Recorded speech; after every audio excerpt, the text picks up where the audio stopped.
बच्चों की 6 से 12 साल की उम्र दांतों के लिए बहुत ही महत्वपूर्ण है, क्योंकि यही वह समय है जब बच्चों के दूध के दांत गिरते हैं और उसकी जगह स्थायी दांत निकलते हैं, मतलब उनके परमानेंट दांत। इसलिए दांतों और जबड़ों के लिहाज से इसे ट्रांजिशन और ट्रांसफॉर्मेशन का भी समय कहते हैं। बच्चों की दांतों की रूपरेखा मीन्स डेंटल प्रोफाइल भविष्य में कैसी होगी या इसी समय तय हो जाती है। जैसा कि हम जानते हैं कि हमारी ओवरऑल फेशियल प्रोफाइल में हमारे डेंटल प्रोफाइल का बहुत बड़ा योगदान होता है।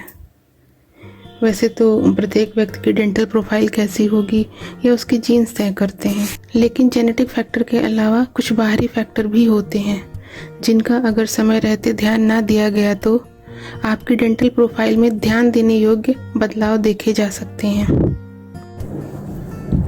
आज मैं इन्हीं कारणों के बारे में आपसे बात करूंगी।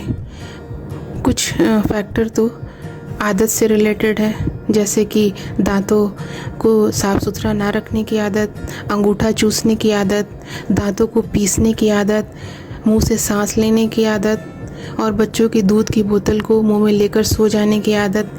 ये सारी आदतें बच्चे के दांतों के लिए बहुत ही नुकसानदायक है। और दूसरा एक एक्सटर्नल फैक्टर भी होता है, जिसमें दांतों या जबड़ों में चोट लगना। कुछ इंटरनल फैक्टर्स भी होते हैं, जैसे जबड़ों का साइज़ में छोटा होना और निकलने वाले दांत बड़े होने, जिससे दांतों को निकलने के लिए कम जगह मिल पाती है और वो टेढ़े मेढ़े घूम कर निकलते हैं। तो आज हम सबसे पहले साफ़ सफाई ना रखने से होने वाले नुकसान की बात करते हैं। जो हमारे दूध के दांत होते हैं वो परमानेंट दांतों के लिए गाइड का काम करते हैं। अगर ये दांत कीड़े लगने से या किसी अन्य कारण से अपने तय समय से बहुत पहले टूट जाते हैं तो इनकी जगह आने वाले दांत अपनी जगह पर ना निकलकर उसके आगे पीछे बगल भी निकल सकते हैं, जिन्हें बाद में आपको ट्रीटमेंट लेना पड़ता है ठीक कराने के लिए। इसी तरह अगर दूध के दांत अपने तय समय से बहुत देर तक ना टूटें तो भी एक समस्या उत्पन्न करते हैं। इसीलिए दूध के दांतों का सही समय के आसपास टूटना दांतों के सही जगह निकलने के लिए बेहद ज़रूरी है।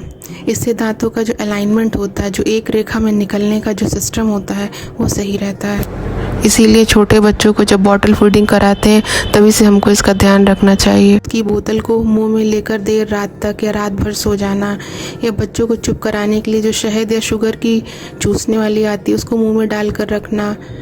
इससे बच्चे के आगे के पूरे दांतों में एक साथ कीड़े लग जाते हैं। इसको नर्सिंग बॉटल कैरीज कहते हैं, जो कि बहुत ही आम समस्या है। इसमें आप किसी भी बच्चे को देखेंगे उसके आगे के सारे ही दांतों में ब्लैक से स्पॉट पड़े होते हैं, जिससे बच्चों के दांत तय समय से पहले ही टूट टूट कर गिर जाते हैं। इससे बचने के लिए आपको बच्चे को दूध पिलाने के बाद हर बार कपड़े से बच्चे के दांतों को साफ करना चाहिए और कभी भी दूध की बोतल को रात भर लगाकर नहीं छोड़ना चाहिए। आजकल बाज़ार में बहुत ही अच्छे अच्छे बच्चों के लिए ब्रश आ गए हैं, और जब बच्चा ब्रश करने लायक हो जाए तो उनके दांतों को ब्रश से साफ करने की आदत डालिए। हम सभी जानते हैं कि बच्चे चॉकलेट, शुगर, कैंडी, टॉफ़ी के कितने शौकीन होते हैं। एकदम से तो बंद नहीं किया जा सकता, लेकिन इनको खाने की इनकी फ्रिक्वेंसी को कम किया जा सकता है।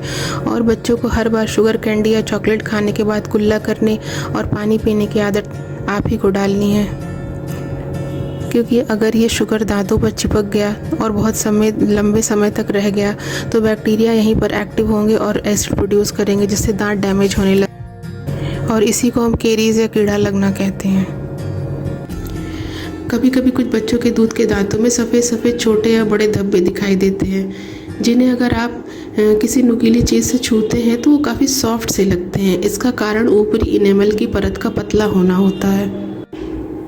चूँकि बच्चों के दूध के दांत बनने की जो प्रक्रिया होती है वो माँ के गर्भ में ही शुरू हो जाती है, तो कभी कभी कुछ कारणों से दांतों की जो मिनरलाइजेशन की प्रक्रिया होती है वो ठीक से नहीं होती, जिससे ऊपरी इनेमल की जो परत है या अंदरूनी जो डेंटिन की परत है वो उतनी मजबूत नहीं रह जाती, जिससे इन धब्बों पर बहुत ही उचित देखभाल करने के बावजूद भी आसानी से कीड़ा लग जाता है। मैं यहाँ एक बात कहना चाहूँगी कि अधिकतर पेरेंट्स दूध के दांतों की समस्या को सिर्फ इसलिए अनदेखी कर देते हैं कि अरे इनको तो टूटना ही है, ये कौन से अस्थायी दांत है। लेकिन जैसा मैंने पहले बताया, थोड़ी सी सावधानी और देखरेख करके इसमें होने वाली समस्या से बचा जा सकता है। और कैरीज लगने की प्रारंभिक अवस्था जो कि काले धब्बे के रूप में दिखाई दे तो तुरंत उसका ट्रीटमेंट लें और भविष्य में आने वाली परेशानियों से बच सकते हैं।